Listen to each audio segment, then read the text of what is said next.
Bagusan mana? Makan sering tapi sedikit-sedikit atau makannya satu kali atau 2 kali tapi dalam jumlah yang, agak banyakan? Kita akan bahas itu, tonton sampai selesai. Jadi teman-teman ya, kalau teman-teman menjalankan diet itu ada 2 aliran. Ada yang mengatakan bahwa kamu kalau mau diet nggak apa-apa makannya tapi yang penting sedikit-sedikit tapi sering, atau kamu makannya ya jangan sering-sering tapi misalkan makan sekali tapi dalam jumlah yang setidaknya mengenyangkan. Nah, ini ada penelitiannya ya teman-teman. Jadi ada penelitiannya yang mengatakan, jadi ada 2 kelompok orang, yang satu makannya sedikit sedikit sedikit tapi sering, misalkan bisa 4 kali sampai 5 kali dalam sehari tapi jumlahnya, sedikit-sedikit, atau jumlah yang sama itu digabungkan lalu dimakan sekali makan saja.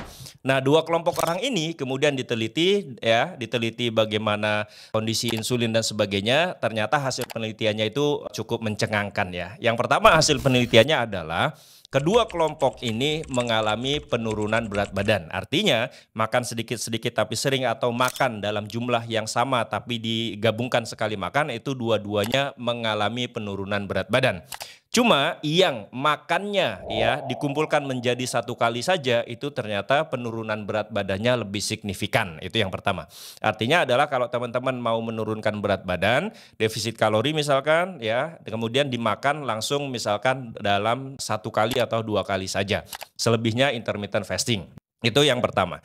Yang kedua ya, hasilnya adalah ya kondisi insulin ya itu yang makannya satu kali atau 2 kali saja dalam sehari, itu insulinnya lebih sensitif dibandingkan dengan yang makan sedikit-sedikit tapi dalam jumlah sering.